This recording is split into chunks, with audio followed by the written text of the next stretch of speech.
A'udzu billahi minasy syaithanir rajim. Bismillahirrahmanirrahim. Ya ayyuhalladzina amanu, hai orang-orang yang beriman. Kutiba, diwajibkan, alaikum atas kalian as-siyamu, berpuasa. Kama kutiba alal ladzina min qablikum, sebagaimana diwajibkan atas orang-orang min qablikum, dari sebelum kalian, la'allakum tattaqun, supaya kalian bertakwa. Ayyaman ma'dudat, pada hari-hari tertentu. Wa man kana minkum maridun aw ala safarin, barang siapa dari kalian sakit atau dalam perjalanan, fa'iddatum min ayyamin ukhar, maka gantilah pada hari-hari yang lain. Wa 'alal ladzina yutiqunahu, dan atas orang-orang yang berat, yang merasa kesusahan untuk berpuasa, fidyatun ta'am miskin, maka dia wajib membayar fidyah, memberi makan orang miskin. Faman tatawwa khairan, dan barang siapa yang mengambil sunnah kebaikan, wa khairul lah, maka itu lebih baik baginya. Wa antasumu, dan akan berpuasa, khairul lakum, lebih baik bagi kalian, in kuntum ta'lamun, jika kalian mengetahui. Anak-anak sekalian, ayat ini menjadi dalil tentang wajibnya berpuasa. Sebentar lagi kita akan memasuki bulan suci Ramadan, ya. Orang yang beragamanya baik selalu punya dasar ketika melakukan ibadah. Jadi puasa itu bukan merupakan tradisi, ya. Puasa itu bukan merupakan kebudayaan. Lihat matanya sini. Puasa itu bukan produk kebudayaan manusia. Puasa adalah ibadah. Dan puasa ada aturan mainnya, ada dalilnya, ya. Dalil yang dimaksud dalam puasa ini tadi yang kita bacakan dalam surat Al-Baqarah ayat 183, hukumnya wajib. Mana kata kuncinya bahwa puasa itu wajib? Kata-kata yang diungkapkan oleh Allah berupa kama kutiba, ya. Ya ayyuhalladzina amanu, hai orang-orang yang beriman, kutiba. Kutiba itu artinya diwajibkan, ya, diwajibkan. Jadi lafaz kutiba itu menjadi salah satu kata kunci bahwa puasa dalam agama Islam hukumnya wajib, ya. Yang kedua, dari ayat ini mengandung pengertian bahwa ternyata puasa itu tidak hanya diwajibkan bagi umat Islam, ya.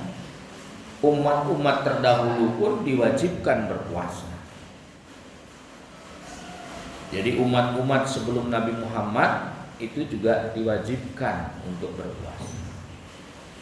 Itulah sebabnya anak-anak sekalian, syariat Islam itu sekurang-kurangnya berfungsi 3 terhadap syariat yang terdahulu. Apa? Yang pertama, syariat Islam itu berfungsi untuk menguatkan syariat yang terdahulu. Jadi syariat yang terdahulu yang pernah ada itu kemudian dikuatkan kembali oleh syariat Islam. Salah satunya adalah puasa, ya. Haji juga sama. Itu syariat terdahulu sudah berlangsung, dikuatkan kembali oleh syariat Islam. Dan puasa adalah salah satu contoh bahwa Islam, syariat Islam punya fungsi menguatkan syariat yang terdahulu. Kemudian yang kedua, syariat Islam itu berfungsi untuk menyempurnakan syariat yang terdahulu. Ya. Apa? Dulu pernah ada syariatnya. Tapi kemudian begitu Islam datang, disempurnakan syariat ini menjadi lebih sempurna. Pelaksanaan ibadah haji dulu tidak sesempurna sekarang, masih simpel. Sejak zaman Nabi Ibrahim sudah ada, ya. Tapi begitu Nabi Muhammad turun membawa syariat Islam, disempurnakan cara-cara bagaimana orang melaksanakan ibadah haji. Nah, itu berarti syariat Islam berfungsi untuk apa tadi, menyempurnakan syariat yang terdahulu. Kemudian yang ketiga, syariat Islam itu juga berfungsi membatalkan syariat yang terdahulu. Ya, jadi ada syariat-syariat yang terdahulu berlaku pada zaman Nabi zaman dulu. Ketika Nabi Muhammad hadir membawa syariat Islam, maka syariat Islam membatalkan, menghapuskan. Apa contohnya? Dulu dalam satu riwayat pada zaman Nabi Musa, ketika orang terkena najis pakaiannya, itu harus digunting najis pakaiannya yang kena najis. Tapi begitu pada zaman Nabi Muhammad tidak usah digunting, cukup dicuci dan dibersihkan. Dulu ada sebagian riwayat, walaupun ikhtilaf, ya, kalau orang berdosa besar itu hukumannya ya bunuh diri. Ya, dalam surat Al-Baqarah itu ada pada zaman Nabi Musa, ya. Sekarang tidak, cukup bertaubat dan Allah nanti akan mengampuni dosa-dosa kita.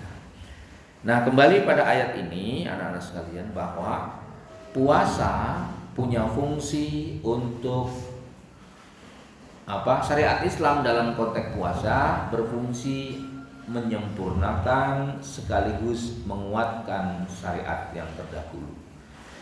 Jadi Nabi Musa ada puasa, Nabi Daud ada puasa, ya. Nabi-Nabi Ibrahim, Nabi Ismail semua ada puasa. Apa dalilnya tadi?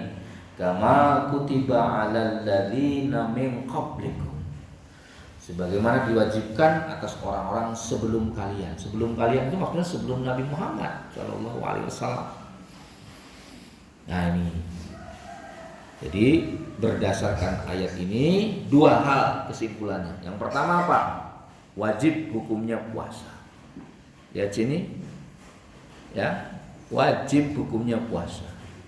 Makanya di dalam satu ayat hadis ya Nabi mengatakan, barang siapa yang meninggalkan puasa satu hari secara sengaja, tidak punya uzur, tidak punya alasan syar'i, maka kalau dia ganti dengan 1 tahun berpuasa terus, tidak akan terbayar. Jadi artinya apa? Betapa pentingnya melaksanakan puasa ini. Nah, sebentar lagi kita akan memasuki bulan puasa. Mari kita sambut dengan perasaan bahagia. Karena kata Nabi, man fariha bidukhuli Ramadan, barang siapa yang merasa happy, merasa bahagia dengan kehadiran bulan suci Ramadan, maka apa kata Rasulullah? Haramallahu jasadahu minan niran. Allah akan mengharamkan jasadnya tersentuh api neraka. Jadi bahagianya saja sudah menjauhkan kita dari api neraka. Apalagi kita melaksanakan ibadah puasa dengan baik. Nah, anak-anak sekalian, mari kita sambut ya bulan puasa ini menjadi bulan puasa terbaik dalam sejarah hidup kita.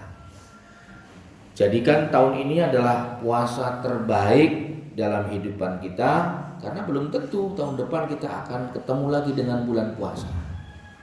Ya. Belum tentu kita tahun depan akan ketemu lagi dengan bulan puasa. Oleh karena itu kita bertekad puasa tahun ini sebagai puasa terbaik. Ya, itulah makna dari surat Al-Baqarah ayat 183 yang pesan pentingnya adalah tentang ajaran puasa.